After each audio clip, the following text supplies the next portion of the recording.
Vamos a comenzar con el siguiente panel. Bueno, primero agradecerles por formar parte de este espacio, por haber respondido cuando se los convocó a compartir estas reflexiones en estas primeras jornadas de educación digital. En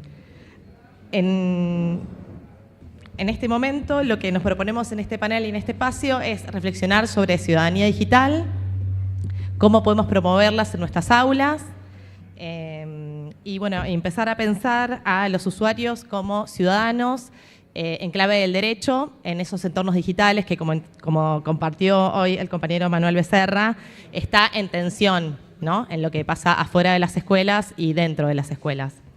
Bueno, quizás ya los conocen, me toca presentar a quienes acompañan hoy: Sebastián Nowomsky y Luisina Ferrante, de Wikipedia Argentina.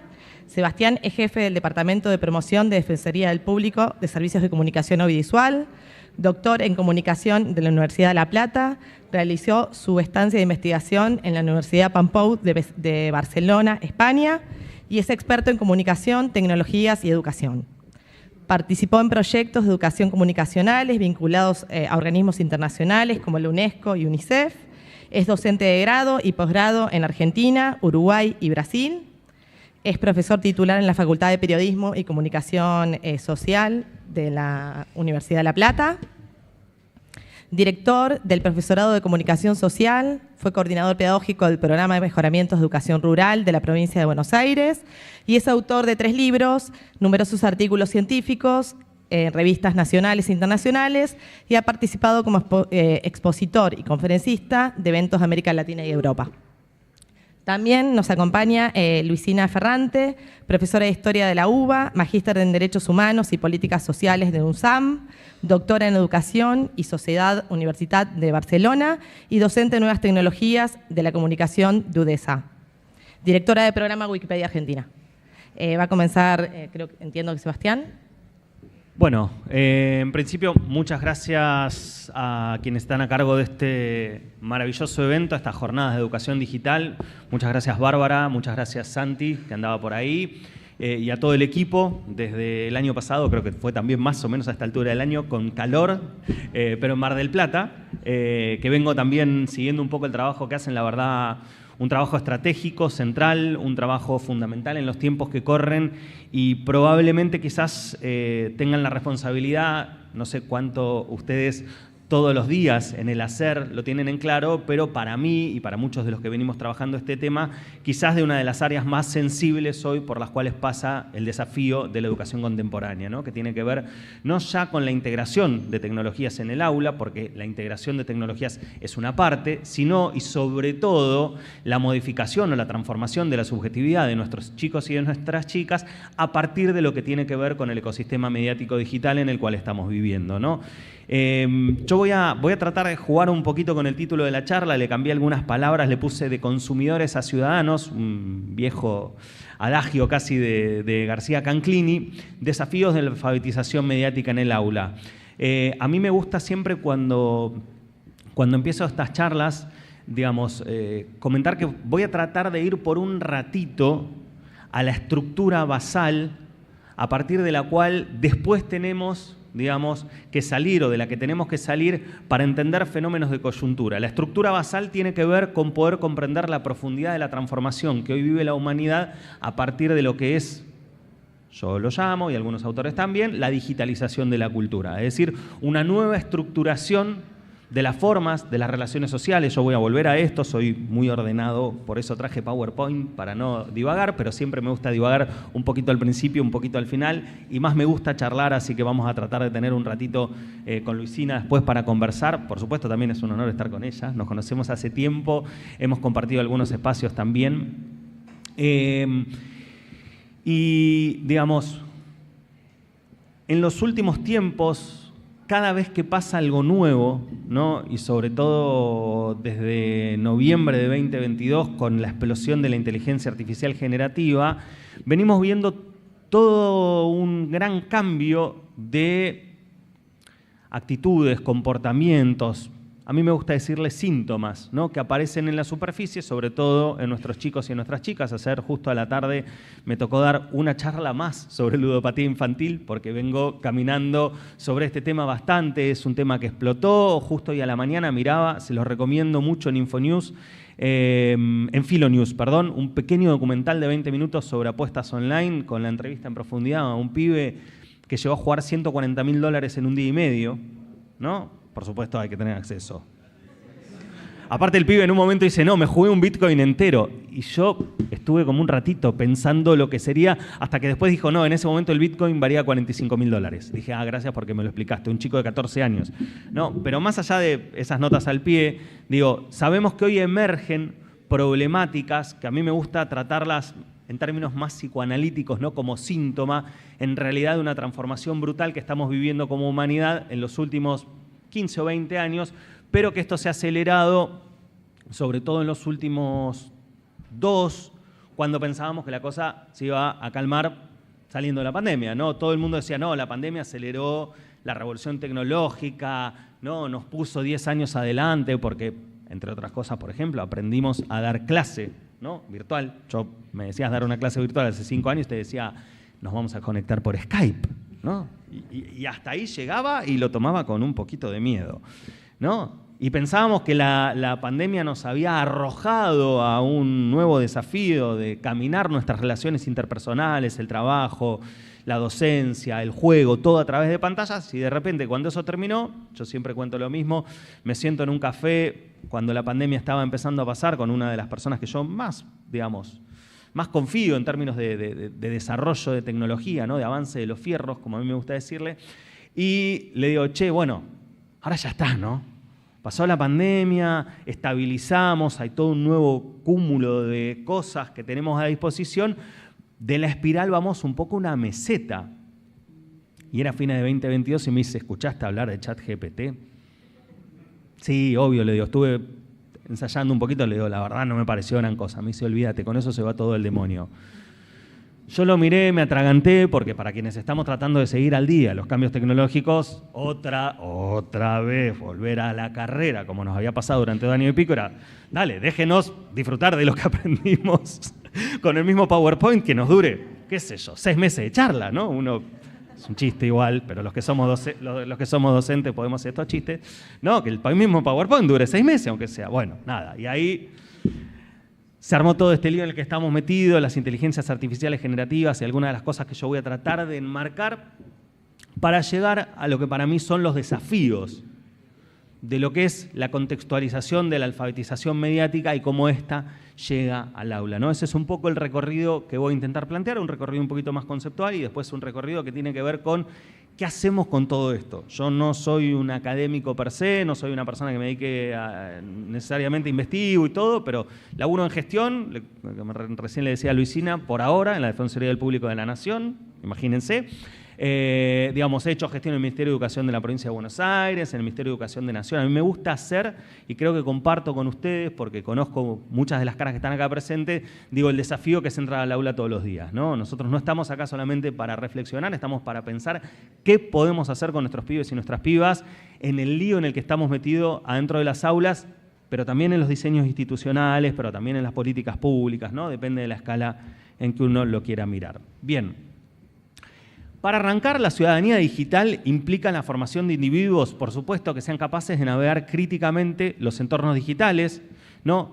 Entendiendo derechos, yo acá trato de dar un primer paraguas como para ir armando alguna definición, entendiendo derechos y responsabilidades y sobre todo el impacto de las tecnologías. Para mí, acá tenemos una primera definición de ciudadanía digital. Yo quiero contarles, les voy a contar un secretito. Yo trabajo bastante vinculado a la UNESCO, ¿no? Y una vez me pongo a conversar o a debatir con referentes de la UNESCO, con cargos importantes, por decirlo de alguna manera, y digo, che, ¿qué diferencia hay entre alfabetización mediática y ciudadanía digital? Porque la verdad, leo uno, leo el otro, y para mí son más o menos lo mismo. Y lo voy a decir porque yo voy a usar casi los conceptos como equivalentes. Y me dice, mira, ¿sabes lo que pasa? UNESCO tiene una línea internacional que financia proyectos de comunicación. Y ahí en el 2011 nace la AMI. La línea histórica de tecnología educativa en el área de educación de la UNESCO Se llama ciudadanía digital. Dice, ahora de arriba nos están pidiendo, por favor, que juntemos todo, porque la verdad estamos todos hablando de lo mismo. Digo, lo quiero poner en claro porque yo voy a ir y venir, porque me parece que cuando uno habla de ciudadanía digital, se va un poco más al concepto de derechos, cuando uno habla más de alfabetización mediática, se va un poco más al terreno de lo mediático-tecnológico, pero la verdad no podemos negar que si hay un problema hoy es la falta de derechos en el campo mediático-tecnológico, y si hay un problema que tenemos en el campo de los derechos es que no tenemos comprensión acabada de lo que está sucediendo en el campo digital, en el campo de las plataformas, ¿no? Entonces, yo los voy a tomar como conceptos equivalentes y por eso un poquito también el juego. Los derechos, las responsabilidades y el impacto, ¿no? El impacto, la transformación subjetiva, no solamente de nuestros chicos y chicas, sino también, por supuesto, la nuestra. Ciudadanía digital y AMI, justamente, la alfabetización mediática e informacional, no es AMI el niño del espacio, es alfabetización mediática e informacional, según la UNESCO, es la clave para la formación crítica y ética de los estudiantes. Y la verdad que, digo, acá estando Santi y muchos colegas incluso, saben que en la Universidad de La Plata, específicamente en la Facultad de Periodismo, nosotros tenemos una gran tradición en lo que es comunicación y educación. Esa tradición es una tradición latinoamericana, es una tradición que, como dice Adriana Puigros, tiene en nuestra historia la capacidad de responder con nuestra, digamos, con nuestro acervo cultural y conceptual los desafíos de este presente, pero también es importante entender que los problemas del mundo contemporáneo son tan grandes que esas tradiciones es importante conectarlas con otras, ¿no? A mí me ha pasado charlar sobre estos temas o de estos problemas con gente de otros continentes, de otras regiones, de otras realidades, porque la verdad que la digitalización es un fenómeno global. Entonces, nosotros entramos a esa discusión de la alfabetización mediática, pero sin olvidarnos de nuestras propias tradiciones. Por eso me van a escuchar hablar, por ejemplo, seguramente en algún momento de Paulo Freire o del querido Jorge Huergo, un profe de esta casa. Digo, vamos a tratar de encajar esas miradas porque nosotros tenemos que construir un conocimiento reflexivo y amplio sobre la realidad contemporánea, pero situado acá. Si no, no sirve, ¿no?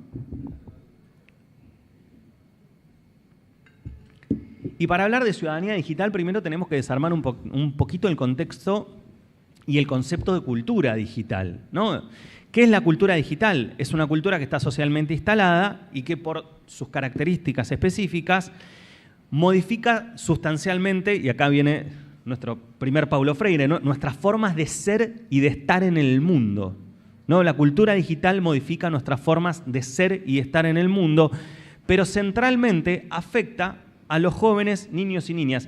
Digo centralmente porque, yo siempre cuento la misma anécdota. Yo tengo 45 todavía, en poquitos días cumplo 46, y yo crecí en Bahía Blanca. Cuando yo era chico, los 2 canales de televisión que había empezaban a las 12 del mediodía y recién a las 6 de la tarde había dibujitos. Con lo cual, para mí, la tele empezaba a las 6 y terminaba a las 8, por supuesto, ¿no? Entonces, nosotros cohabitamos, voy a volver sobre esto, capas generacionales que estamos estructurados con un hábitus, diría Pedro Bourdieu, con una identidad, dirían algunos antropólogos y antropólogas, ¿no? Que está mixturada, ¿no? Casi calibrada entre componentes del mundo analógico y componentes del mundo digital. Por supuesto, uno va a generaciones mayores, el componente analógico es mayor, pero en los más chicos esto, en el caso de haber acceso, porque vamos a charlar 2 minutos también de eso, el componente de cultura digital es cada vez más grande. No voy a hablar de nativos digitales porque es un concepto que no nos sirve, pero sí sabemos que algo de eso opera, ¿no? Por supuesto, y acá también es importante mencionarlo, excede un tipo de prácticas. La cultura digital no está presente cuando nosotros usamos el teléfono o cuando miramos Netflix. La cultura digital está presente todo el tiempo, porque la cultura digital, y yo después voy a dar vuelta en la próxima filmina a digitalización de la cultura, que es el concepto que a mí me gusta trabajar más profundo, ¿no? Se integra en nuestra forma de ser y de estar en el mundo, como yo decía, y se actualiza en todas las prácticas. Es decir, nosotros podemos pensar un evento como este, fíjense, es un evento presencial, pero alguien ya en su cabeza lo imaginó con un control, imagino que estarán grabando o haciendo streaming, ¿no? O sea, nuestra concepción del mundo cambia, estemos o no estemos usando un dispositivo tecnológico en ese momento. Por supuesto, rompe la relación espacio-tiempo, que parece una pavada, pero que yo no me canso de decirlo. Nosotros hasta hace muy poco, para estar juntos o juntas, teníamos que tener proximidad de los cuerpos. Y yo ayer a las 6 de la tarde di una charla en Sociales de la UBA, estando en el comedor de mi casa, ¿no? Y los cuadraditos estaban uno al lado del otro, estábamos juntos y juntas, pero la verdad que no. Bueno, sí, pero no. Pero sí, ¿no? De otra manera. Entonces, no tenemos que dejar de ver que algo que es estructurante de nuestra subjetividad, que es la relación espacio-tiempo, explotó por el aire. Después hay un tercer elemento que tiene mucho más que ver con el juego que juegan las redes y las plataformas, que es que interpela desde lo emocional. La mayoría de las interpelaciones que nosotros vemos, por eso la escuela está teniendo grandes problemas, entre otros, ¿no? Es porque el discurso mediático-tecnológico es un discurso que apela a emocionarme. ¿Por qué? Porque yo reacciono rápido. Está recontraestudiado, laboratorio de psicología cognitiva de Facebook en esa época, de Meta actualmente, es una de las áreas de Meta que más inversión tiene. Se han llevado a los grandes científicos del mundo a estudiar cómo manipularnos, para decirlo así, como sencillito, ¿no? Y obviamente, si alguien se siente y te explica una cosa y tarda 20 minutos, vos te vas a quedar pensando. Ahora, el gatito tierno ese que va y agarra el bollito de lana y lo tira, me encantó y le puse me gusta. No me aguanté. Lo mismo que esos 8, 9, 10 segundos que tiene Netflix cuando termina un capítulo. ¿Y quién los aguanta? ¿Alguien dura los 10 segundos? Yo apreto continuar. Siempre. Esa es una forma que a mí me gusta decirle de consumo glotón, ¿no? Apelan a la forma más fácil que es mover nuestras emociones para generar un consumo glotón. Ahora voy a ir, no es casual, es parte del negocio, ¿no? El gran negocio de las plataformas, que uno interactúe. Es instantáneo, es todo ya. No hay tiempo. Otro de los temas que tenemos que ir sacando abajo de por qué en la escuela nos cuesta tanto. ¿Cómo nos van a prestar atención 40 minutos seguidos si un reel promedio dura 17 segundos? Y es mucho más divertido que nosotros. Y encima lo manda un algoritmo que a partir de los datos que nosotros dejamos está preentrenado para mostrarnos cosas que seguramente nos van a gustar. O nos van a generar disgusto profundo, que también el asco y eso son emociones que nos invitan a reaccionar, ¿no? Sobre todo cuando se habla de viralización de fake news, hay la mentira, etcétera, también corre. Pero digo, ¿cómo nos vamos a hacer un ratito para que nos escuchen 15 minutos una explicación si todo es tac, tac, tac, 17 segundos y un dedo, ¿no? Cosas para ir pensando. Está presente en todo momento y en todo lugar. Yo lo último que hago antes de irme a acostar es mirar el teléfono y dejarlo arriba de la mesita de luz, y cuando me levanto, ¿qué hago? Miro el teléfono a ver si tengo mensajes. No me despego, lo podría tener cosido a la mano y ya a esta altura sería casi lo mismo. Y me parece que a la mayoría de nosotros y nosotras nos pasa lo mismo. Y no solamente en micro pantallas, como son los teléfonos o incluso los relojes. Digo, a mí me encanta, todavía tengo esa cosa de que trabajo en zona del Congreso y a veces bajo por la 9 de julio y llegar a la 9 de julio y ver esas mega pantallas, ¿no? Siempre está Coca-Cola y McDonald's. Es como que son los que les da la nafta para poder pagar esas mega pantallas y algún otro que va rotando, ¿no? Pero siempre tenés la hamburguesa del momento, la propaganda de... Pero digo, o sea, desde pantallas que miden kilómetros casi hasta los insignificantes relojes inteligentes que, ojo, saben nuestra temperatura, el pulso, la cantidad de kilómetros que corrimos, la actividad física que hacemos, datos. Otro temita que dejo ahí, ¿no? Datos, muchos datos. Y todo esto da origen... Anda avisándome el tiempo, que si no me voy a ir al demonio. Voy por la segunda filmina y son varias. Pero el resto son más light, creo. Da origen a lo que nosotros llamamos, en realidad, un querido autor que tiene un apellido dificilísimo, que se llama Nick Cernisek, ¿no? Da origen a lo que es el capitalismo de plataformas. El capitalismo actual se caracteriza por grandes empresas, las 5 GAFAM, Google, Apple, Amazon, Facebook y Microsoft, ahí está, la M. Y yo le sumaría ahora que viene apareciendo, ahora que se transformó en empresa, OpenAI, tengamos cuidadito, ahí la inteligencia artificial va a valer cada vez más, o se la va a terminar de comer Microsoft. Ahí es también otra perlita que estamos viendo cómo termina entre Sam Altman y Bill Gates esa sociedad rara que vemos hoy. ¿Por qué las plataformas se expanden? Porque las plataformas están basadas en algoritmos de inteligencia artificial que a partir de tener datos aprenden. Y como aprenden, mejoran y llegan a más gente. Y como llegan a más gente, tienen más datos, entonces mejoran y aprenden. Que llegan a más gente, que les deja más datos, entonces aprenden y llegan a más gente, entonces tienen más datos. Es un fenómeno expansivo, entre grandes comillas, por naturaleza. Es decir, la naturaleza de la tecnología en la que hoy, digamos, estamos inmersos, que es esta plataformización de la vida cotidiana. Ese es un concepto quizás probablemente el más actual de los que yo voy a decir. La plataformización de la vida cotidiana hace que estas plataformas se expandan cada vez más, se coman a las competidoras. Eso fue pasando sobre todo en los primeros 10 o 15 años, digamos, de este siglo, ¿no? Google se fue comiendo todas las startups y así Microsoft también, Apple también, ¿no? Y fueron quedando como grandes jugadores. Y después un elemento que para mí es fundamental y no podemos dejar de entender, sobre todo para pensar lo educativo, es la economía de la atención. ¿Qué significa la economía de la atención? Que hoy la atención humana es un bien escaso. La cantidad de tiempo que nosotros le podemos prestar atención a las plataformas es finito. ¿Por qué? Hay un tuit muy famoso del CEO de Netflix que dice: nuestro mayor enemigo es el sueño. Le estaban preguntando si tenía miedo porque iba a salir Disney con una plataforma, que ahora ya la conocemos, Disney Plus, y él contestó: hay mucho espacio. Nuestro único enemigo es el sueño, es que la gente en algún momento tenga que dormir. Es una bestialidad. Y encima, el chabón que maneja la cuenta de Twitter lo tuiteó en inglés primero y en español para toda Latinoamérica. Digo, si buscan, 2019 yo publiqué mi tesis doctoral como libro, hay un capítulo específico dedicado a esto y que el título se llama El sueño es nuestro mayor enemigo. Fíjense, o sea, el límite de las plataformas es nuestra biología. ¿Y por qué? Ahí hay una tensión muy grande, porque cuando nosotros le estamos prestando atención a las plataformas, hay alguien que está haciendo dinero. Se llama la monetización de la atención humana.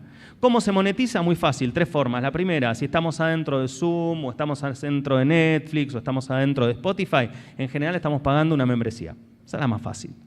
Segundo, si estamos en Instagram, más o menos promedio de cada 5 historias que vemos, una es paga. Hay alguien que está, digamos, poniendo publicidad para que nosotros la veamos, ¿no? Entonces tenemos primero las membresías, segundo la publicidad, y tercero, y lo más opaco de todo este sistema, es que mientras nosotros estamos navegando o haciendo cualquier tipo de interacción con dispositivos que están conectados, estamos dejando datos. Y esos datos se empaquetan y se venden. Se empaquetan y se venden para generar perfiles de consumidores, pero también para generar perfiles de votantes y muchas otras cosas más que nosotros hoy en realidad deberíamos estar pidiendo. Por eso yo voy a hablar de vuelta sobre el final dentro de 7 minutos. Mentira, 9. Voy a hablar sobre el final del desafío, ¿no?, de la protección de nuestros datos. No vaya a ser cosa de que dentro de 5 años yo me siente con alguien a una entrevista de trabajo y esa persona sepa, porque le filtraron los datos médicos míos, que yo soy propenso a tener en 10 años una enfermedad que ni siquiera yo mismo sé que puedo llegar a tener. Porque la verdad que si uno corre nuestro historial clínico en una inteligencia artificial preentrenada para mirar posibles patologías a futuro, la tecnología está recontra resuelta para que nos diga que podemos llegar a tener y que no. Por supuesto, nosotros no lo hacemos, primero porque cuesta muy caro. Y segundo, porque, bueno, más vale no saberlo, ¿no? Si la bomba de tiempo está dentro, déjenla mientras no la escuchemos, ¿no? Pero, digo, hay muchas áreas donde esto se va haciendo cada vez más oscuro y sabemos que los datos son hoy el commodity más importante del planeta, más caro que el petróleo, más caro que el oro, etc. Es el bien más preciado. Bien, pasé una filmina. Ahora vamos a empezar a ir más rápido. Para sintetizar todo este gran despelote en un concepto, a mí me gusta hablar ya no de cultura digital, porque parecería ser que un pedacito de la cultura se hace digital. A mí me gusta hablar de digitalización de la cultura. ¿Qué es esto? La conjunción, de cosas que yo ya expliqué, por eso ahora la voy a leer medio de corrido, de el procesamiento de información con Big Data. Todo esto que nosotros dejamos se procesa y se pueden sacar probabilidades de formas de comportamiento humano, porque ya tenemos las grandes barredoras de datos, que son las computadoras, los teléfonos, etcétera, y grandes servidores que almacenan esta información y computadoras lo suficientemente potentes como para poder procesarlo y sacar conclusiones. Fruto de lo mismo, digamos, de lo que nosotros mismos regalamos, que son los datos que dejamos en la web, dan, por supuesto, resultado discursos que apelan a lo emocional, como ya decíamos, ¿no?, que el algoritmo nos interpela todo el tiempo desde lo emocional, es decir, del lugar en el cual somos más débiles, ¿no? Hay un juego bastante perverso ahí, que se despliega por múltiples plataformas, ¿no?, en todo momento y en todo lugar, y donde lo verdadero también es relativo. Esa es una pastillita para conectar, no lo voy a hacer hoy, creo que lo hice en Mar del Plata, con el fenómeno de la desinformación, ¿no? Que también es bastante preocupante. Se trata de un proceso, porque hay una modificación, como yo decía al inicio, de un estadio inicial analógico y que byte a byte se va transformando hasta consolidar lo que hoy ya empezamos a ver, ¿no? Que es un escenario, como yo les decía, plataformizado. Casi todo, yo digo, me levanté a la mañana, preparé el Power, descargué el link del Drive, le escribí a Bárbara por WhatsApp, revisé el home banking, digamos, y no me pedí un Cabify de casualidad, porque como vivo en La Plata, vine en el auto, pero digo, o sea, si uno mira la cantidad de cosas por día que hace por plataformas, digo, es abrumador. Lo que pasa es que es transparente, ¿no? Y ese es un juego bastante también raro que tenemos que terminar de entender. Como síntesis, codificada bajo un flujo binario y digital, ¿no? Porque todo esto básicamente son ceros y unos que corren en un pulso de hay tensión, no hay tensión, ¿no? Básicamente es eso. Reconfigura cada vez más las identidades desde las cuales nos vinculamos con el mundo que nos rodea y con los sujetos que allí habitan, abriendo nuevos horizontes de posibilidades, porque la verdad que hay que reconocer que esto tiene un potencial para que el humano cambie, mute, se modifique, se altere, es decir, tiene un potencial enorme, pero también, por supuesto, abre grandes riesgos y desafíos. Y voy a hablar de 4 desafíos rápido. El primer desafío, los reduccionismos. Esta es una cosa que por ahí Santi y los colegas de comunicación la van a pescar. Tenemos que volver, nosotros durante mucho tiempo en el campo de la comunicación nos fuimos a las mediaciones, es decir, a las prácticas. ¿Qué le pasaba a los sujetos con los medios? ¿Qué le pasaba a la gente cuando miraba tele, cuando escuchaba la radio? Tenemos que volver un poquito a mirar las tecnologías. Es necesario, no todos, no todo el tiempo, pero es necesario mirar qué está pasando. Y para quienes estamos en algunos lugares, entender lo que es un modelo de lenguaje generativo es relativamente importante. No, por supuesto, cómo funcionan las neuronas espejo y todas esas cosas que yo hasta ahí ya me pierdo y dije, bueno, por algo dejé ingeniería electrónica y me dediqué a comunicación, ¿no? En algún momento también algo de eso pasó. Pero digo, tenemos que revisar este tipo de tecnologías porque tienen muchas cosas, como yo explicaba hace un ratito, que son nuevas, que son distintas, que son particulares y que están entrenadas a propósito para interpelarnos de una manera y no de otra. Y cuando hablo de interpelar, siempre tenemos que mirar qué pasa en la escuela, ¿no? Porque estas tecnologías interpelan 24/7 con discursos sumamente tentadores y a nosotros en la escuela nos está costando un montón. Bueno, ese es el equilibrio entre lo que yo por ahí también llamo la tensión entre cultura escolar y cultura tecnomediática. Tenemos que reflexionar sobre la necesidad de abordar cada vez más los medios y las tecnologías en la escuela para alfabetizar críticamente. Y ahí yo sumo una cosa, digo, acá es una obviedad y por supuesto creo que el sentido del evento está puesto en este punto, ¿no? O sea, ustedes están desde la Dirección de Tecnología Educativa justamente abriendo estos debates para llevarlos a la escuela. Es importantísimo y es importantísimo abrir estos debates con escucha. Porque a mí, yo trabajo mucho en formación docente, nosotros la Defensoría trabajamos mucho en este sentido. Y te pasa que te dicen, bueno, pero yo no uso TikTok, yo no escucho streamers, hay un montón de cosas que no sé.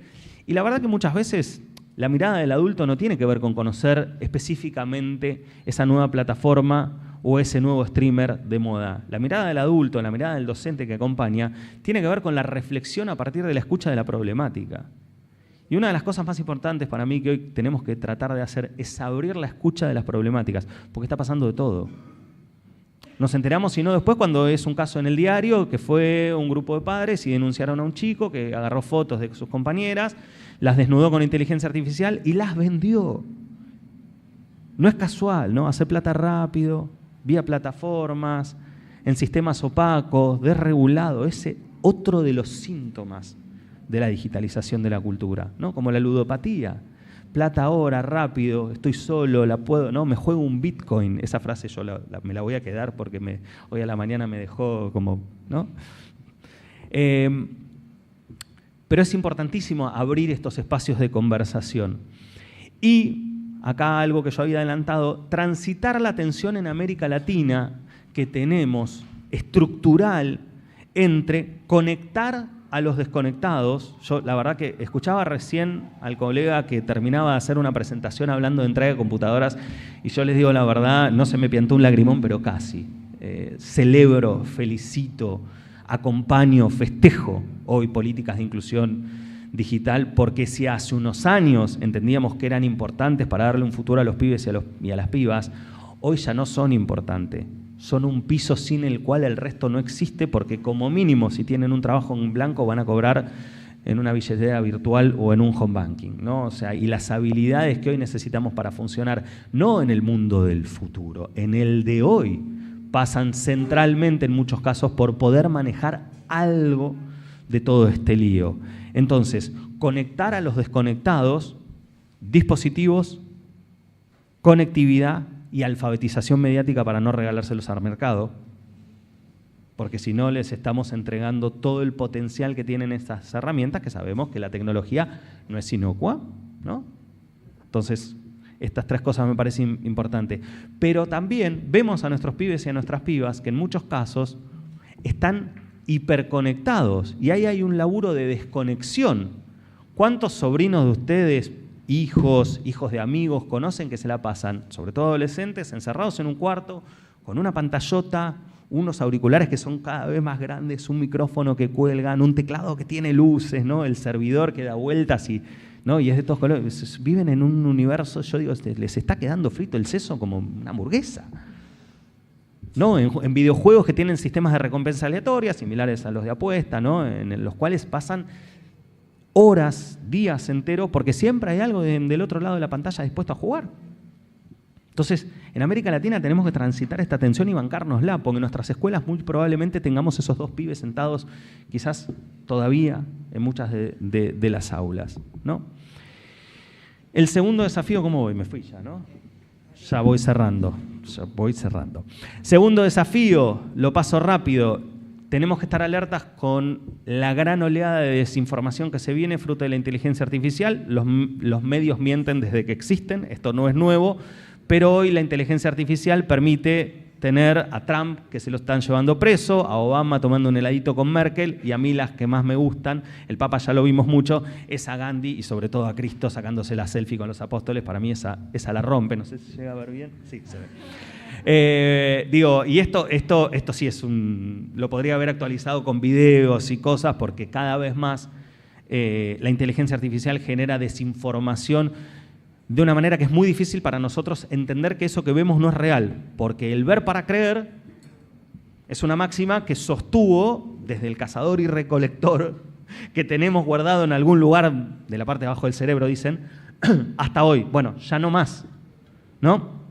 Entonces es muy importante que lo tengamos en cuenta. El tercero, repensar los procesos de interpelación y de reconocimiento, es decir, repensar los procesos educativos en la era de la inteligencia artificial. Estamos ante discursos que son justamente producidos en el marco de una escasez de la atención humana, ¿no? Y que nosotros como docentes disputamos el tiempo de nuestros pibes con las plataformas. Porque cuando un pibe está en el fondo del aula apostando, y eso pasa todo el tiempo, y en general no es uno solo, sino son 3 o 4 que ponen plata y uno que gestiona el teléfono o la computadora o la tablet, digo, estamos compitiendo lamentablemente con otros grandes dispositivos de interpelación. Son multilingüaje, instantáneos, cosas que ya dijimos, de fácil reproducción, tienen alto grado de segmentación, llega a lo que nos gusta, esto ya lo dijimos, y digamos, pasamos de un discurso masivo y amplio, que es el del docente. El docente sigue siendo Mirta Legrand en la punta de la mesa. Es uno que le habla al resto.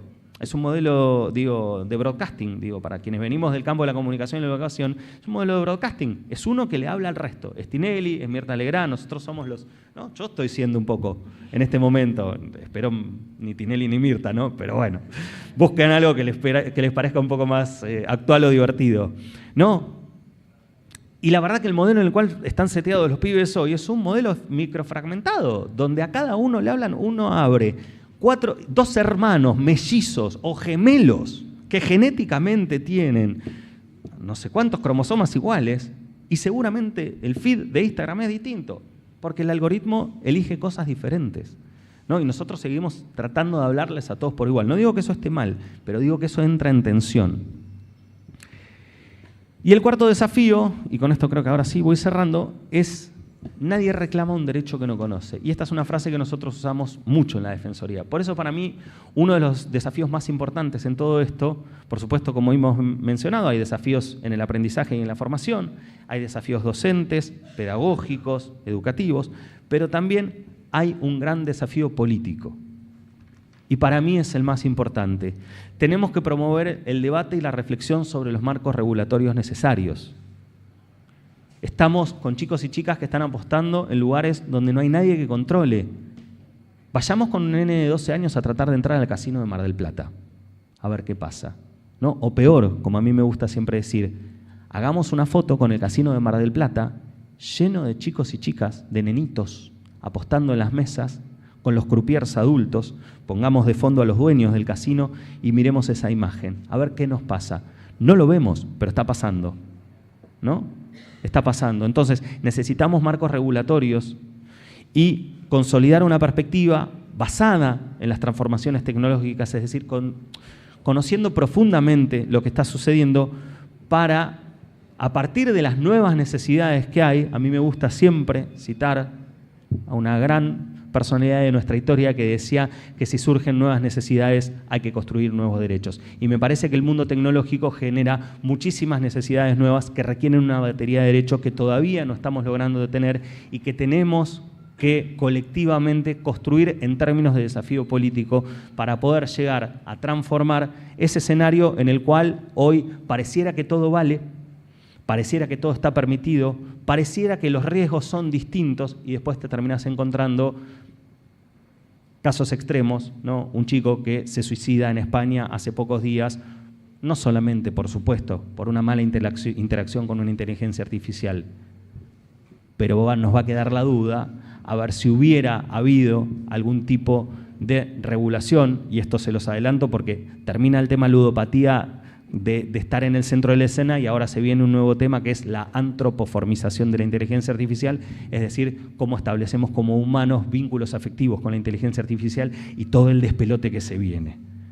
Ahí vamos a tener que estar, porque a nosotros, que somos un poquito más grandes, nos puede agarrar desprevenidos un día de noche, medio depres, y capaz que nos enganchamos.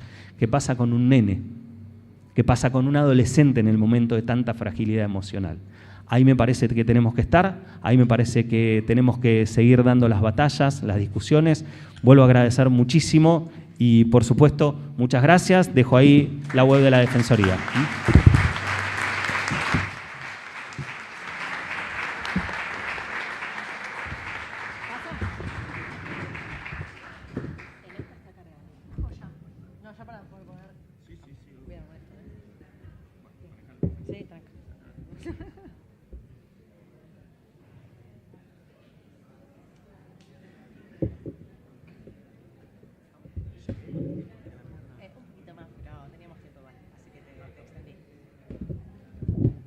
Cuando vos me digas.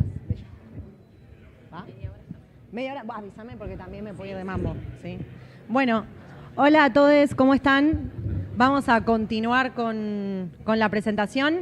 Está bueno que haya estado Sebastián antes porque considero que ya dio un marco bastante interesante para poder situar a lo que es, digamos, la propuesta que les traigo para pensar críticamente los territorios digitales y quizás un territorio digital que todos estoy segura que conocen, quizás no tan profundamente como les propongo conocer, pero sí para hacernos varias preguntas. Hoy vamos a charlar un ratito de lo que es Wikimedia y lo que es específicamente Wikipedia, ¿sí?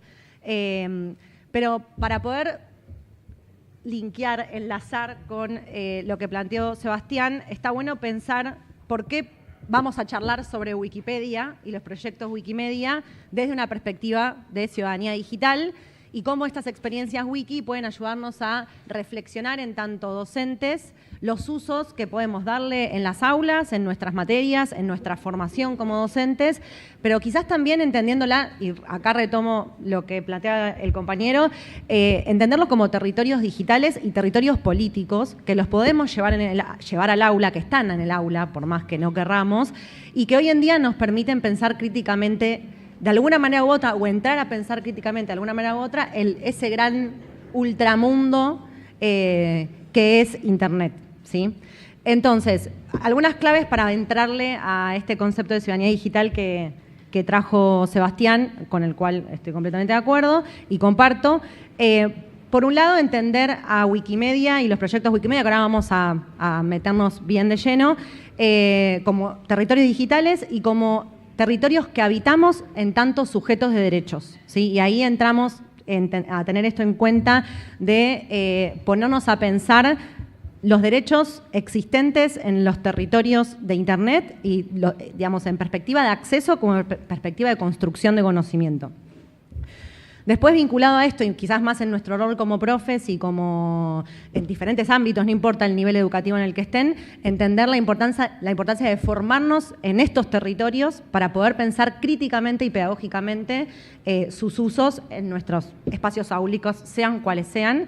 Y acá les sumo, digamos, algunas palabritas que van a empezar a aparecer todo el tiempo, que tienen que ver en tanto construcción de contenido y búsqueda de contenido en plataformas específicas, como trajo acá Sebastián. No me voy a meter en SNIRSEC, porque me parece que no es el mundo wiki en particular, pero sí entender wiki desde su espíritu, que son plataformas libres y abiertas, ¿sí? En código libre y abierto. Son, digamos, la base a partir de la cual al principio del 2000 se puede pensar una manera de amplificar el acceso a lo que es el software libre, ¿sí?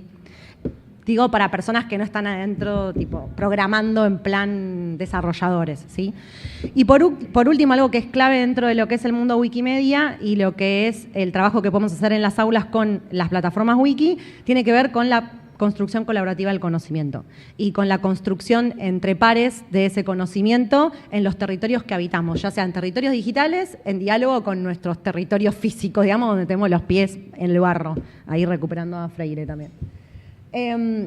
Bueno, para darles un poco de contexto, porque a veces parecen cosas que están como muy desvinculadas, Wikimedia Argentina es el capítulo a nivel local, la organización a nivel local. En Argentina estamos registrados como una asociación civil que representamos la divulgación de los proyectos Wikimedia en nuestro país. Wikimedia Argentina responde a un movimiento, si se quiere, un movimiento social, virtual, que se conoce como el movimiento Wikimedia. Wiki quiere decir rápido en hawaiano, pero no rápido desde el sentido de la monetización, sino rápido desde el sentido del tiempo real, lo que implica estar en la plataforma en tiempo real, en la construcción y en la consulta de contenido y construcción de conocimiento. Wikimedia Argentina, en nuestro país, tiene 3 programas puntualmente, fue creada en el 2007, yo trabajo ahí desde el 2016. Y tiene 3 programas puntualmente, que es el programa de Cultura y Conocimiento Abierto, que trabaja con lo que es patrimonio cultural a nivel nacional, también hacemos trabajo a nivel regional, y básicamente lo que se propone es que ese conocimiento que se produce en instituciones, en archivos, en bibliotecas, en espacios más de lo que es la cultura, como así lo conocemos desde una perspectiva más tradicional, puedan habitar territorios como los proyectos Wikimedia y que esa información que está en estos territorios, que son los espacios tradicionales donde se construye la cultura, puedan estar en territorios donde el acceso sea libre para todas las personas que puedan acceder a descargarse una imagen, a trabajar con un archivo, etc.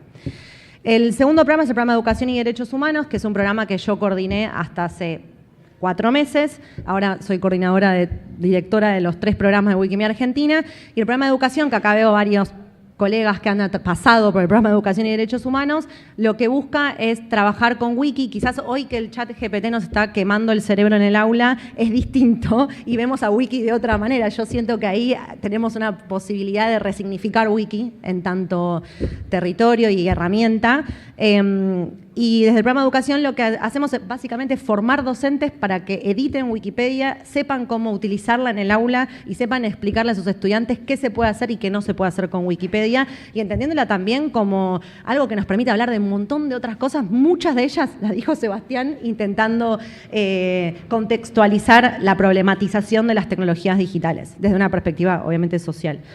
Y el programa de cooperación y descentralización, que trabajamos puntualmente con las comunidades wiki en Argentina, ¿sí? Cuando hablo de comunidades wiki, hablo de personas voluntarias que editan Wikipedia. Que editan Wikipedia es que construyen contenido en tiempo real en Wikipedia. Esa información que consultamos en Internet, que por ahí ustedes entran a través de una búsqueda rápida vía Google como principal buscador quizás, esa información que ustedes están consultando la construyen personas, muchas personas, nunca una única persona, nunca un bot, nunca un chat GPT, ¿sí? Entonces, el programa de cooperación busca integrar y articular a estas comunidades que siempre vienen con intereses puntuales de mejorar contenido sobre determinada temática. Muchas veces son docentes, muchas veces son investigadores, muchas veces son militantes sobre determinado tema y bueno, y ahí integramos e intentamos contribuir al conocimiento libre. Un poco para que podamos conectar con el mundo wiki más allá de Wikipedia, todo eso que ustedes ven ahí son todos los proyectos Wikimedia, hermanos de Wikipedia, ¿sí? Que alimentan de alguna manera u otra, desde la perspectiva libre y abierta, lo que vemos en Wikipedia. Cuando entramos a Wikipedia encontramos imágenes, encontramos archivos, encontramos un control de autoridades sobre determinados ítems específicos que se vinculan con determinadas bases de datos públicas, ¿sí? Por ejemplo, todo lo que tiene que ver con investigación e investigadores tiene un control de autoridades que se vincula con la base del CEDICI acá en la UNLP. Ese trabajo lo hacemos desde Wikimedia Argentina con la UNLP, que es nuestra tremenda gran aliada en el mundo wiki. Y obviamente el logo de Wiki creo que todos lo conocen, pero existen un montón de otros proyectos que alimentan a Wikipedia. Yo hoy, si llego, les voy a compartir Wikimedia Commons, que es el repositorio multimedia libre, que todas las imágenes y archivos que vemos ilustrando artículos en Wikipedia son imágenes y archivos bajo licencias libres que pueden ser utilizados en Wikipedia, porque obviamente si hablamos de un territorio libre y abierto, el copyright no juega ningún partido ahí adentro, básicamente. Entonces, todo lo que subimos a Wiki tiene que estar bajo licencias libres y respetar los derechos de autor de las personas o de las instituciones que liberan esos archivos. Y después hay un montón de otros proyectos que están vinculados, por ejemplo, con base de datos libres, con archivos libres, con una guía de viajes libres, toda construida por una comunidad que edita en esas plataformas. Acá lo que ven es el logo de Wikipedia y quizás es la portada de Wikipedia en general, que mucho no se conoce, para que ustedes tengan una idea más general, quienes no saben, porque sé que hay muchos que saben. Wikipedia está escrita en más de 300 idiomas, ¿sí? Esos 300 idiomas son escritos por 300 comunidades lingüísticas distintas en el mundo. Cuando entramos a buscar información sobre, por ejemplo, la guerra de Malvinas en la Wikipedia en español, vamos a encontrar una información con sus respectivas fuentes, y cuando entremos a buscar en la Wikipedia en inglés vamos a encontrar otra información con sus respectivas fuentes. Eso es porque hay una comunidad detrás con sus construcciones, con sus enfoques historiográficos, con sus procesos históricos, escribiendo en Wikipedia, ¿sí? Y eso es un poco lo que hace a la comunidad wiki en general. La Wikipedia que más artículo tiene es la Wikipedia en inglés, va a llegar a más de 7 millones de artículos este año, y la Wikipedia en español está llegando este año a 2 millones de artículos. Algo importante que está bueno que ustedes tengan en cuenta es que para poder ser una Wikipedia, si se quiere, para poder tener una Wikipedia, hay que tener fuentes documentadas, ¿sí? Las fuentes orales para Wikipedia no son confiables. Entonces ahí ya hay un sesgo, hay muchas comunidades que quedan por fuera, y ese es un trabajo que también se hace desde el movimiento Wikimedia para poder recuperar de alguna manera u otra esa historia. Todo esto se los planteo también como posibles perspectivas pedagógicas que podemos poner en juego en el aula cuando pensamos en Internet, pensamos en Wiki, pensamos en la construcción de conocimiento más allá de Wikipedia, y en un montón de preguntas que nos hacemos al momento de hablar de procesos de construcción crítica del conocimiento. Bueno, Wikipedia es una enciclopedia que se basa en el conocimiento libre, como ya dijimos. Es una enciclopedia construida colaborativamente, y ustedes me van a decir cómo hacen para construir conocimiento colaborativamente. Ahora les voy a contar, pero lo interesante es que desde que se crea Wikipedia en el año 2001, que se crea la Wikipedia en inglés, y durante esos primeros años se empiezan a crear las otras Wikipedias. La Wikipedia en español se crea en mayo del 2001, pero recién tiene fuerza por su comunidad a partir del 2003, 2004 en adelante. Y al principio, y acá vamos a ser todos súper sinceros, o sea, yo como docente también no uso en Wikipedia, ¿sí? ¿Por qué? Porque lo primero que encontrábamos en Wikipedia cuando la consultábamos hace 23 años, si se quiere, es un montón de información sin fuentes, un montón de información que quizás está escrita en formato de opinión, sin ningún tipo de base específica como para decir, che, esto es confiable, es verificable. Bueno, Wikipedia tuvo un proceso de, digamos, interno como comunidad que la construye para poder empezar, mismo la comunidad, a ser mucho más específicos y detallistas en la información que podía estar en la Wikipedia. En particular voy a hablar de la Wikipedia en español, que es con la que yo particularmente trabajo desde Wikimedia Argentina y la que edito. Pero también cada comunidad tiene sus procesos internos de organización, de administración, etc. Pero bueno, desde el 2001 a hoy es la única plataforma libre y abierta de construcción de contenido existente en Internet, básicamente, que depende de una comunidad libre, ¿sí? Y esto genera un montón de tensiones también para pensarla en esta lógica que estaba planteando Sebastián de la plataformización y de la monetización de esas plataformas. Todas las personas pueden escribir y mejorar contenido en Wikipedia, cualquier persona que se lo proponga. Ahora tiene que entrar en la dinámica wiki, conocer las reglas de Wikipedia y tener el tiempo libre para poder hacerlo. Es otro tema, pero se puede. Y existe, como ya dije, en más de 300 idiomas y la Wikipedia en español recibe, solo la Wikipedia en español, más de 31 millones de clics por día, ¿sí? Y acá, de vuelta, por ahí, Sebastián no se metió hoy tanto, pero bueno, como hemos dado varias... Bueno, lo capacité en Wikipedia, Sebastián, así que la tiene bastante clara.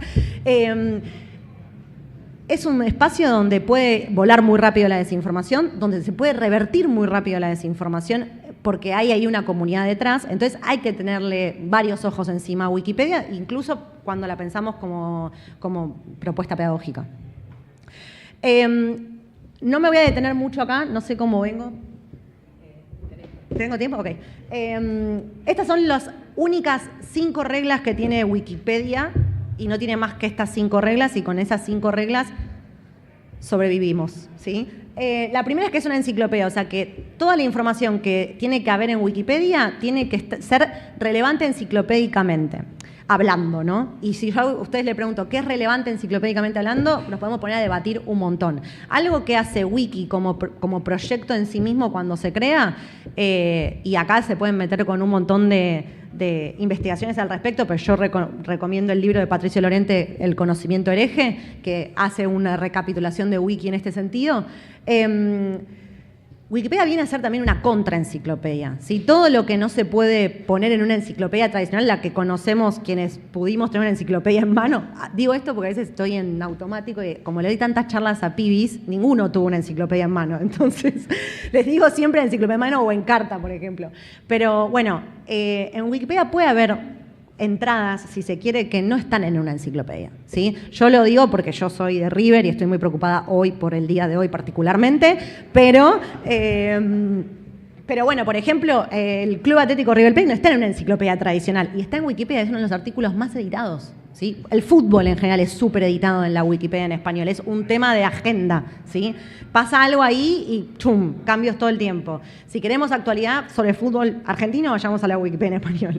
Pero bueno, eso también es pensar la enciclopedia desde una perspectiva cultural distinta, ¿sí? Como si se quiere, un devenir cultural distinto de la enciclopedia.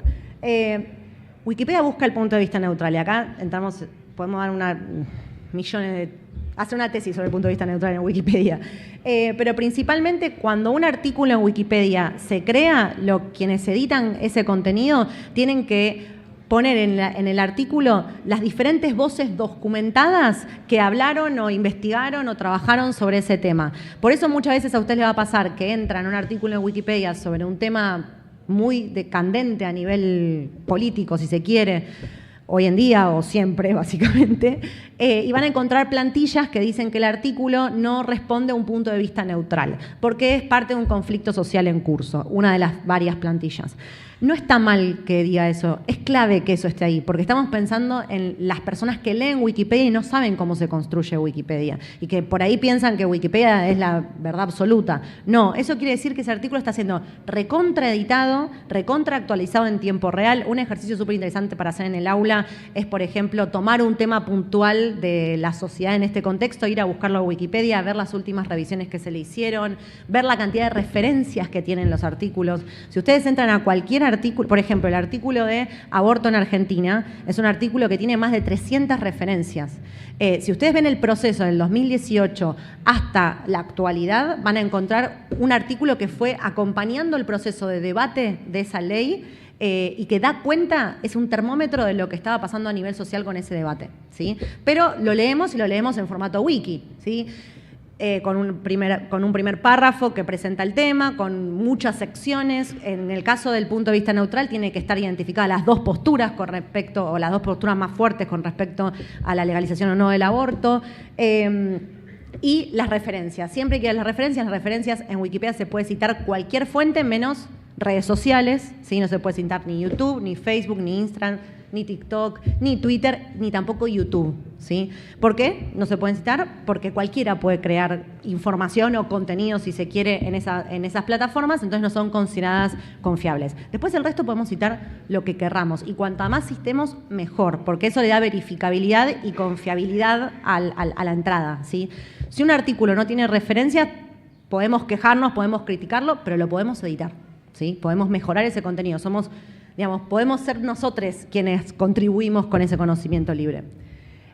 Wikipedia es de contenido libre, todo lo que está en Wikipedia es bajo licencias libres, y todo lo que como les planteé antes, todo lo que se embebe en Wiki tiene que estar bajo licencias libres. Wikipedia en sí misma se puede imprimir por completo, es un libro de Wikipedia. No se lo recomiendo porque solo el artículo de Eva Perón tiene 70 páginas si lo imprimimos. Pero bueno, para que se den una idea de la dimensión de contenido que hay en Wikipedia. Y Wikipedia no sigue normas de etiqueta, sigue normas de etiqueta. ¿Qué quiere decir esto? Que cualquier situación que se da, imagínense, sujetos trolls, están en Wikipedia, nacieron un poco en Wikipedia, ¿sí? Entonces, siempre se da situación de vandalismos en Wikipedia, que ahora voy a entrar un poquito en eso. Siempre se da situación de encuentros en la edición del contenido que genera el famoso concepto de guerras de ediciones, ¿sí?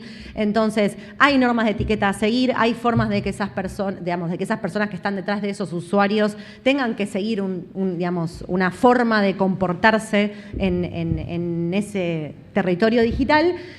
Y por último, Wikipedia no tiene normas firmes, está constantemente discutiéndose las normas en Wikipedia. Imagínense que si hablamos de un proyecto que se creó en el 2001, claramente se vivió discutiendo el proyecto para poder llegar hoy a lo que es Wikipedia y que siga siendo un proyecto, una enciclopedia libre, vigente y activa, ¿sí? Así que estas son los 5 pilares wiki. Si tienen dudas, después esto no sé si se comparte, pero hay enlaces o nos pueden contactar y profundizamos. ¿Quién modera el contenido en Wikipedia? En Wikipedia se modera el contenido, ¿sí? Quizás no se modera el contenido como estamos acostumbrados a ver en las plataformas publicitarias o las plataformas austeras que presentó Sebastián en términos de SNIRSEC, pero sí se modera contenido y la comunidad lo modera. En líneas generales existen 3 roles dentro de Wikipedia que hacen esa moderación de contenido. Hay muchos más, pero podemos ubicarlos en estos 3 roles. Por un lado, los usuarios nuevos, que en la jerga wiki se les dice novatos, ¿sí? Son las personas que se crean un usuario ahora y que quieren empezar a editar. Cuando nos creamos un usuario ahora y queremos empezar a editar, hay un montón de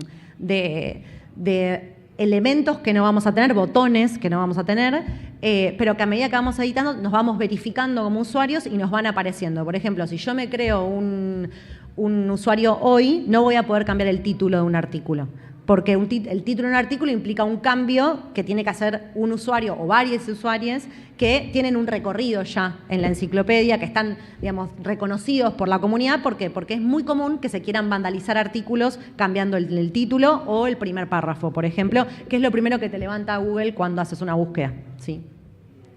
El otro rol es el de usuario, que son los usuarios que tienen más de 50 ediciones, que se van autoconfirmando a medida que van editando y van teniendo más elementos dentro de sus comandos wiki. Y esos usuarios pueden revertir información, pueden deshacer contenido, pueden incluso plantillar un artículo y decir: este artículo no tiene fuentes verificables, tiene que ser borrado. Es decir, todos somos parte de ese proceso. Y por último, el tercer rol de mediador o moderador, si se quiere, es el bibliotecario o bibliotecaria o administradores y administradoras, que son los que son elegidos por la propia comunidad. En Wikipedia hay un espacio donde se vota, se llama el tablón de bibliotecarios. La comunidad va a votar a las personas que se postulan para ser bibliotecarios. Son completamente voluntarios, no pueden cobrar por ese trabajo porque habría un conflicto de interés y dejaría de ser libre. Y esas personas son las que pueden borrar un artículo, entero, pueden bloquear a un usuario que está acosando o que está vandalizando contenido. Y los bibliotecarios, por ejemplo, para que ustedes tengan una idea, estamos hablando de 2 millones de artículos en la Wikipedia en español y tenemos más o menos 70 bibliotecarios. O sea, es poco para la cantidad de información que pasa y hay un promedio de 400 artículos por día que se crean en la Wikipedia en español. Así que es un laburo voluntario picante, podríamos decir. Vandalismos, y esto es quizás más linkeado con lo que tiene que ver con desinformación en Wiki, pero estamos todos a tanto que Wikipedia se vandaliza, que cada tanto sale una nota diciendo se dijo tal cosa sobre tal presidente en Wikipedia, lo levantó La Nación, en general lo levantó Clarín, en general, ¿sí? Bueno, los vandalismos existen en Wikipedia, es parte de ser y estar en Internet. Hay que entender que eso no es, lo podemos desplumar básicamente rápidamente, pero sí hay estrategias. Wikipedia tiene una estrategia. Los artículos se pueden proteger o semiproteger para evitar los vandalismos. No es lo ideal porque no serían libres esos artículos, o sea, solo lo pueden editar algunas personas que tienen, digamos, bibliotecarios o usuarios más históricos. Pero, por ejemplo, el artículo del Holocausto está constantemente protegido. ¿Por qué? Porque lo vandalizan todo el tiempo. Cuando hay elecciones, el artículo de todos los funcionarios que están como candidatos o candidatas se protegen. ¿Por qué? Porque lo vandalizan todo el tiempo y ese laburo es voluntario. Cuando River se fue a la B, el artículo era vandalizado todo el tiempo con la B corta y la B larga. Bueno, lo tuvimos que proteger, ¿sí? Porque había una persona que estaba todo el tiempo revirtiendo la B corta y la B larga, ¿sí? Entonces, los vandalismos, sí, los digo y miren quién se lo dice, ¿no? Pero lo digo porque eso también es Wikipedia, eso también es Internet, eso también es pensar críticamente ese territorio. ¿Cómo vengo? Para no meterle 7 minutos, perfecto. Bueno, me iba a presentar con Wikimedia Commons, pero no me voy a meter porque no hay tiempo. Les quiero hablar de los proyectos educativos que tiene Wikimedia Argentina. Principalmente tenemos hoy 4 que están vigentes. Imagínense que el programa de educación se creó en el 2014, entonces vamos pensando también qué es lo que necesitamos los docentes para dar clases en estos contextos digitales. Y tenemos 4 proyectos. El primero es el curso virtual Wikipuentes, que tiene más de 15 ediciones, que es Puentes entre Cultura Escolar, Digital y Libre. Es un curso que en general lo recomendamos a quien todavía no tiene idea del mundo wiki y quiere aprender a editar. Editar es sencillo, ¿sí? Si tenemos las fuentes, es sencillo. Hay un manual de estilo en Wikipedia, que es el que enseñamos en el curso, y el curso en particular propone pensar de qué manera bajar esta propuesta de edición de Wikipedia a nuestras clases, ¿sí? A nuestras materias. Proponemos crear secuencias didácticas con el uso de Wikipedia y Wikimedia Commons también. Después está Wikipedia en tu universidad, que es el proyecto de formación tanto a docentes como estudiantes en las universidades. Acá en la Universidad Nacional de La Plata dimos un montón, en la Facultad de Periodismo dimos varios, pero bueno, principalmente es formar a los profes en el uso de Wiki, formar a los estudiantes y que en muchos casos, ya en la mayoría, estas experiencias son parte del proceso de evaluación que hacen los docentes. Muchos docentes evalúan a los estudiantes con ediciones en los artículos de Wikipedia vinculados a los temas de su plan de estudio. Y también permite poner en juego escritura, comprensión de texto, uso de fuentes y un montón de cuestiones que están vinculadas a cómo ponernos a escribir críticamente sobre un tema desde una perspectiva, entre comillas, neutral, ¿sí?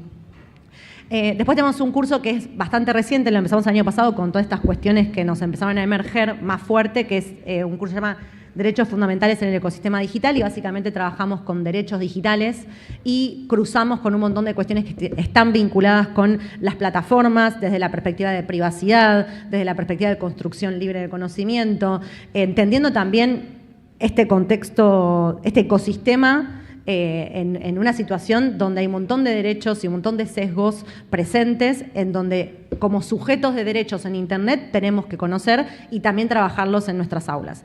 Y por último, el curso que está haciendo en este momento es el curso de Inteligencia Artificial y sus desafíos en el ámbito educativo. Para el movimiento Wikimedia es un tema la inteligencia artificial enorme. No es que no usábamos inteligencia artificial dentro de las plataformas, porque sí, porque hay herramientas que se utilizan de inteligencia artificial, pero súper evaluadas y críticamente para determinadas cuestiones necesarias del software MediaWiki, pero el uso a mansalva de la inteligencia artificial y lo que eso puede repercutir a nivel construcción del conocimiento es algo que al movimiento Wikimedia le alarma y mucho. En lo que decía Sebastián, vinculado a el uso de las imágenes. Imagínense que Wikipedia y un movimiento Wikimedia trabaja con licencias libres, somos, digamos, el fundamentalismo de la licencia libre. Las inteligencias artificiales traen un montón de desafíos en ese sentido. Entonces, este curso en particular nos propone pensar no solo los proyectos Wikimedia, sino la escuela, la universidad, nuestras experiencias como investigadores e investigadoras atravesadas por los desafíos que la inteligencia artificial nos trae.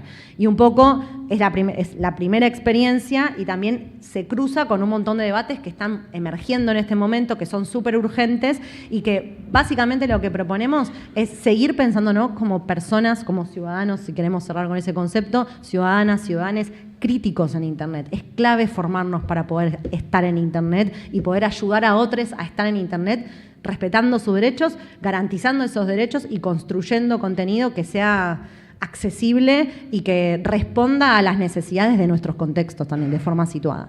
Así que me adelanté un poco para poder cerrar. Gracias.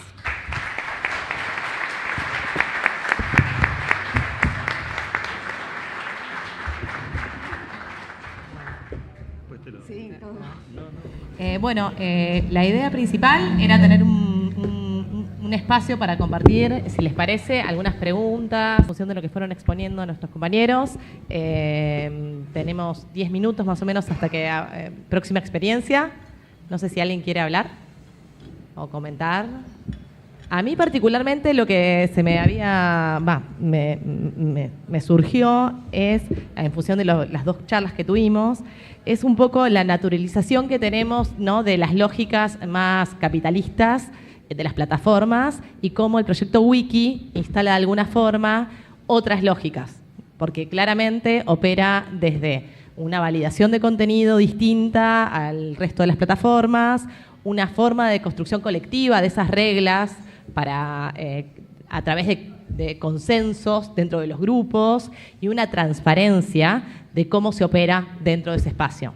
Creo que nos hayas explicado todos estos temas, creo que pone un poco en reflexión que puede no ser así y que hay un montón opaco en las otras plataformas y situaciones que tienen el entorno digital. No sé si alguien quiere o ellos querían también compartir un poco las puestas en común, pero bueno. Yo me voy a tomar un atrevimiento, ¿sí? Chiquito. ¿Todo? No, porque, digo, a mí, la verdad que escuchar a Luisina, yo me capacité con ellas cuando estábamos arrancando en la Defensoría, y la verdad que tengo que reconocer una cosa que es interesante, porque mientras la iba escuchando me di cuenta, y soy muy esquemático, es un cuadro de doble entrada, que ahora les voy a contar. Tiene 6 puntos nada más, es cortito. Pero digo, porque justamente, digo, yo hago mucho hincapié, estoy como muy preocupado, la verdad que a mí son temas que sinceramente me preocupan y me ocupan permanentemente, porque yo creo que estamos en un momento bastante decisivo para la especie humana, digo. Entonces, bueno, como a partir de ahí uno se angustia. Pero no importa, eso lo charlo en terapia. Pero digamos, me da la sensación que vos retomabas recién justamente eso, ¿no? Yo marqué 6 puntos de diferencia que a mí me parece que yo a partir de ahora los voy a integrar en mis presentaciones para decir que no todo es capitalismo de plataformas, porque me parece interesante reivindicar otros modelos, porque justamente yo marqué punto 1, en Wiki hay comunidad organizada, no hay capitalismo de plataformas. No, entonces me parece que es un primer, digo, también para expandir en términos de no solamente los derechos que nos faltan, sino los lugares a partir de los cuales podemos ver y quizás hasta tengamos que entender lógicas de organización que pueden ser, no hay que poner la palabra resistencia porque me suena como mucho, pero digo, alternativos al modelo hegemónico dominante que va a ir desarrollando la inteligencia artificial. ChatGPT es capitalismo de plataformas, Wiki es comunidad organizada. ChatGPT está operado por la inteligencia artificial, Wikimedia tiene producción y revisión humana. Que la verdad, reivindicar la producción y la revisión humana hoy, en términos del momento de automatización de casi todas las tareas humanas que requieren inteligencia en los próximos 5 años, es fundamental, me parece un elemento enorme para reivindicar. Después, digamos, tiene editores y un sistema de control y de reportes, vos mencionabas. Bueno, ChatGPT alucina. ¿no? O sea, digo, la falla es una alucinación y queda ahí, es un problema del usuario, digamos, deglutir esa alucinación, que es una falla en procesamiento de datos, que da como resultado cosas que no existen, pero que son completamente verosímiles. Y encima con citas, a mí me ha pasado, ¿no? Te cita artículos de gente que existe, pero que no escribió ese texto. Con lo cual es peor, es mucho más delicado. Acá tenemos un sistema cruzado de control por la B corta y la B larga, ¿no? Y gente incluso que se anima. Después, y con estos dos cierro, digamos, hay normas internas. Desde el 2001 hay gente que se dedica a poner normas en contra de un vacío legal. Hoy la inteligencia artificial tiene una única ley interesante en Europa, que es la gran ley de inteligencia artificial que aprobó Europa después de 2 años y medio de discutir, pero que entra en vigencia en 2026. Hay 2 años que le dan a las empresas para que todavía sigan haciendo lo que quieran, y aparte la ley de inteligencia artificial no regula ni estados ni ejércitos. Y es la de mayor desarrollo en el mundo, ¿no? Y acá tenemos una comunidad organizada que tiene normas que evolucionan todo el tiempo. Y finalmente, Wikimedia me parece que evoluciona por la acción humana y ChatGPT evoluciona por el deep learning, por el aprendizaje automático del algoritmo. Y me parece que ahí también tenemos un desafío en términos de desarrollo y de evolución de la propia inteligencia humana y colectiva en relación a, por supuesto, estas tremendas herramientas que yo las uso muchísimo. Tengo una relación, yo siempre lo digo, promiscua. Yo pago ChatGPT y lo uso un montón. Y a veces le digo cosas que no corresponden incluso. O sea, no estoy renegando, estoy haciendo una mirada crítica desde un usuario casi compulsivo, ¿no? Es más, hice 6 PowerPoint con ChatGPT para la charla de hoy. Sí, 6. No me sirvió ninguno. Por eso mandé a Bárbara, sabe, hoy a las 9:15 de la mañana uno que hice yo, porque los automatizados no me cerraban y tuve que terminar haciendo uno de cero, que es el que vi. Bueno, perdón, pero me hiciste pensar y quería compartir esa reflexión. Creo que tenemos una consulta. Hola. Bueno, en primer lugar agradecerles a los dos porque a partir de ahora no voy a poder dormir en base a propuestas que me quedo pensando de la charla, que fue para mí muy productiva, las de ambos. Pero este ejemplo que vos diste, Sebastián, del pibe que todos conocemos, en nuestros territorios tenemos casos del estilo, por lo menos nosotros tuvimos uno muy fuerte en San Fernando, y me preocupa desde el lugar de la Defensoría, pensando en que todo lo que es legislación está como muy lento o muy por detrás de, digamos, de lo que sucede en la virtualidad, por decirlo a grandes rasgos. Nada, ¿qué es lo que puede hacer la Defensoría en casos concretos de situaciones donde no hay legislación y hay casos graves, como fue el de este pibe o el que yo tuve en San Fernando? No importa, después te lo puedo contar por si no fue público o no tan público como el de este pibe. Nada, me preocupa ese lugar, cómo abordarlo o cómo acompañar a esos pibes en esos casos donde no hay respaldo, o siento que no hay respaldo. Mirá, a ver, hay un vacío grande. La DEFE trabaja centralmente sobre medios de comunicación tradicionales y plataformas. Recién en los últimos años se está metiendo. Y lo que nosotros hemos logrado hacer, por ejemplo, es, tenemos un vínculo relativamente interesante con Google Argentina y a partir de ahí con YouTube. De hecho, hemos hecho una capacitación. Digo, yo hablo de todo esto, pero para mí hay que meterse, hay que estar, hay que dialogar, hay que conversar. Y la verdad que hay que reconocer que el equipo de Google Argentina es un equipo súper abierto y aparte la oficina de Argentina es bastante potente. Nosotros hicimos una capacitación con ellos y logramos, por ejemplo, tener una vía específica de denuncia sobre algunas cosas. Entonces, no sé, hemos logrado bajar el canal de YouTube de una persona que se dedicaba a decir animaladas, ¿no? Un tal Cunio, no importa. No, pero digo, algunos programas específicos, hemos logrado, ante algunas denuncias que recibimos, interceder sobre algunos contenidos, es decir, ir ganando territorio. La verdad que es muy complejo porque YouTube tiene oficina, a partir de que Google está en Argentina, en nuestro país. Con el resto de las plataformas es mucho más complicado porque no tienen o tienen domicilio legal, pero no hay un equipo que tenga que ver con este tipo de cuestiones, que es la regulación de contenidos. Y la verdad que la gran discusión hoy, me parece otra de las grandes discusiones en el mundo, es si las plataformas se van a seguir autorregulando o van a abrir de una vez por todas a un sistema de corregulación. Nosotros como Defensoría del Público nos ofrecimos como organismo corregulador en términos de poder, aunque sea canalizar formalmente. ¿Les gustó la idea de hacerlo? Claro, sí, acá hay un WhatsApp, nos mandan y les damos prioridad mucho antes que cualquier otro reclamo.